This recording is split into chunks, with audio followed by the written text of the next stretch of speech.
Alhamdulillah ya di semua. Oke, sebelum kita masuk ke pembelajaran, alangkah baiknya kita berdoa. Berdoa dimulai.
Sebelum kita mulai, kelihatannya kalian gak semangat. Coba Bapak tes dulu semangat kalian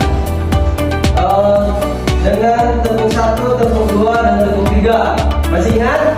Masih. Coba tepuk 1, tepuk 2, tepuk 3.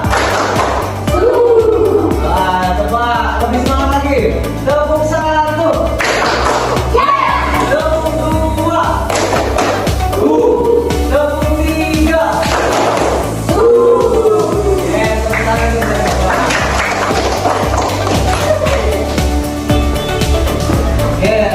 Materi yang akan sekarang kita bahas itu tentang mendengarkan dongeng atau cerita. Nah, tujuannya itu jadi nanti di saat Bapak menceritakan dongeng tersebut, kalian bisa menyebutkan tokoh di dalam dongeng, terus bisa menyebutkan pesan-pesan moralnya di dalam dongeng tersebut atau cerita tersebut, dan kalian juga bisa menceritakan kembali dengan bahasa kalian dengan dongeng yang Bapak bacakan tadi.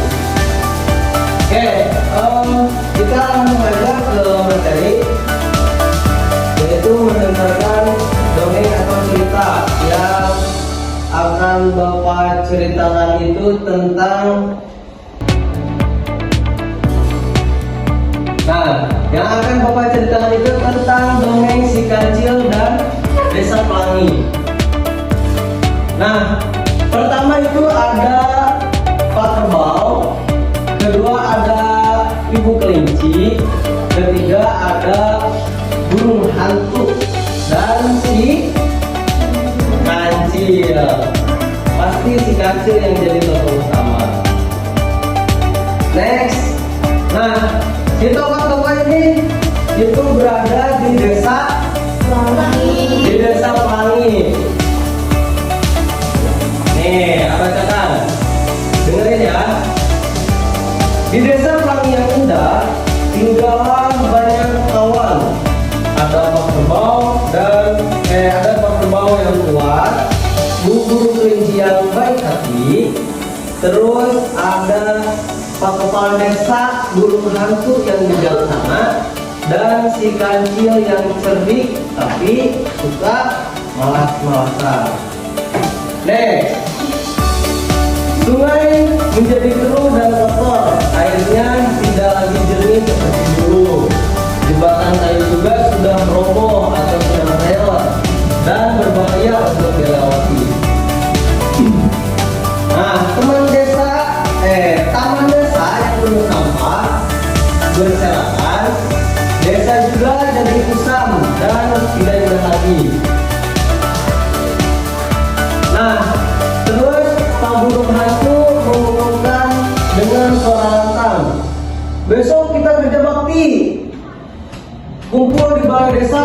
pagi-pagi.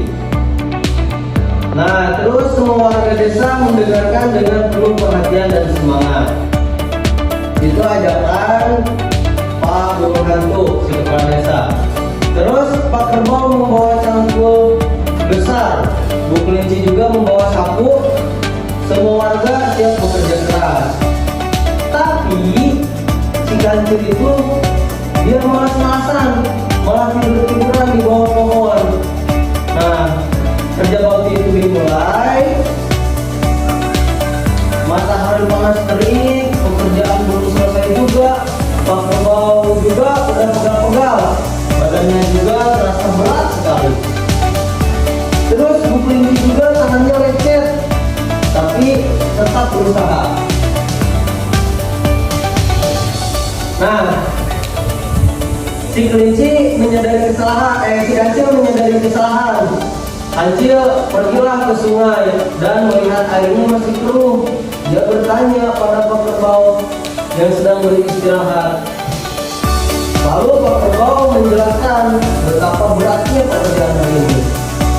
Nah, setelah Pak Kerbau menjelaskan, lalu si Kancil juga merasa malu dan menyesal karena tidak ikut membantu teman-temannya. Nah, setelah mendengar setelah si Kancil itu menyadari, lalu si Kancil itu ambillah sapu dan ikut gotong royong di desa Pelangi itu. Nah, akhirnya sungai juga menjadi jernih, taman juga menjadi indah, jembatan juga menjadi kokoh. Nah, pesan dan moral yang kita ambil itu ada bersama-sama. Kalau kita bersama-sama, pekerjaan berat pun mau berat segimanapun, ketika kita ngerjainnya bersama-sama, itu bakalan terasa ringan atau bisa cepat selesai. Oke, sebelum Bapak lanjut untuk membagikan LKPD, kita ulas sebentar tentang dongeng yang barusan.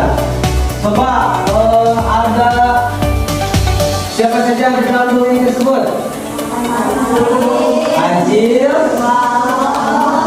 Kerbau, terus Kelinci, terus burung hantu.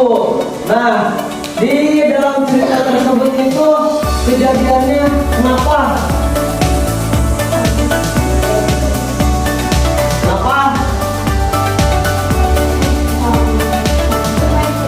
Ya, sungai keruk, terus jembatan roboh, reot atau tidak bisa digunakan lagi. Terus tanaman kotor, lingkungan juga enggak enak. Terus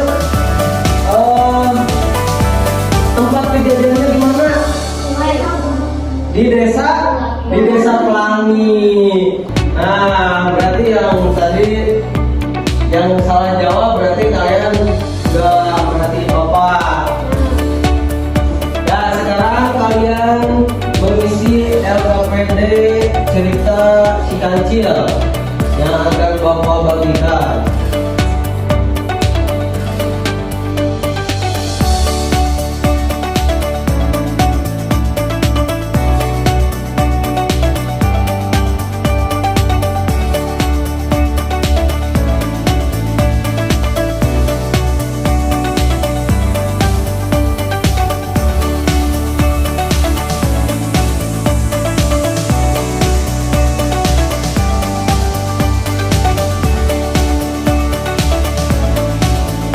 Ya, kalian lihat dulu LKPD-nya.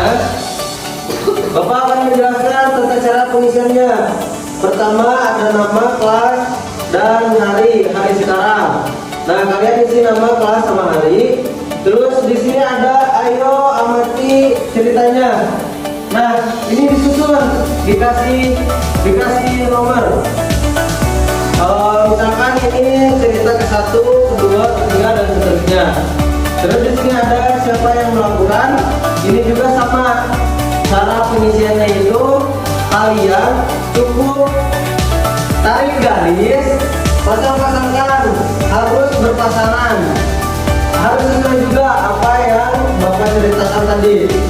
Terus soal selanjutnya itu kalian cukup kasih lingkaran di ya atau tidak. Seperti itu saja. Paham? Oke, silakan kalian kerjakan.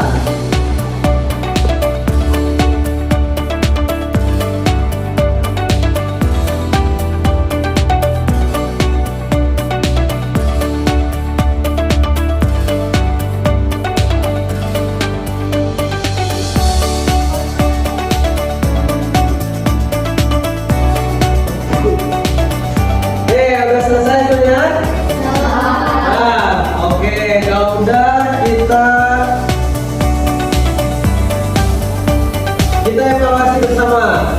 Coba di slide pertama susunan yang pertama itu yang mana? Ada yang bisa jawab? Ya, iya. Oke, yang pertama itu desa jadi kusam, Pak Guru Matu ada kerja bakti. Betul ya, tepuk tangan. Coba lanjutannya yang kedua. Yang kedua yang mana? Ada yang bisa jawab? Siapa? Oke, coba yang kedua. Yang kedua itu apa? Ada yang bisa jawab? Oke, coba dengar jawab. Nah, yang kedua kancil malas tidur, warga pulang sendiri. Ini juga sama, betul. Tepuk tangan. Yang satu dan kedua udah dijawab. Kita lanjut ke yang ketiga. Susunan yang ketiga apa? Ada yang bisa jawab? Oke, coba jangan jawab. Nah, yang ketiga itu kan kita untuk membantu dan semuanya semangat lagi. Sama betul ya? Yang terakhir siapa yang bisa jawab? Coba nih. Oke, alhamdulillah semuanya bisa ya. Tepuk tangan untuk kita semua.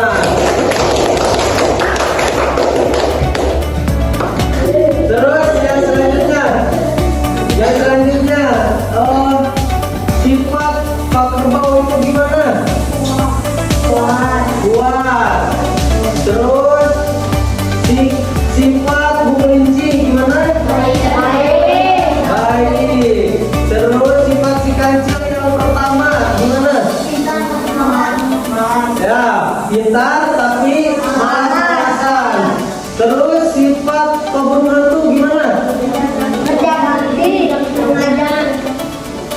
Yaitu kerja bakti, berarti Pak Guru Hantu itu bijak. Saya setelah pembelajaran ini.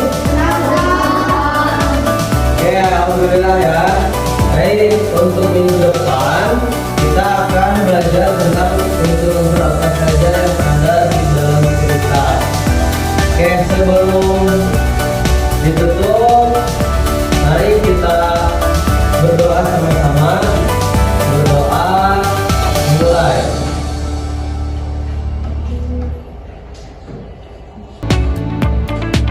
Berdoa selesai. Baik, terima kasih. Mungkin hanya itu yang bisa Bapak sampaikan hari ini. Mudah-mudahan minggu depan kita bertemu kembali. Assalamualaikum warahmatullahi wabarakatuh.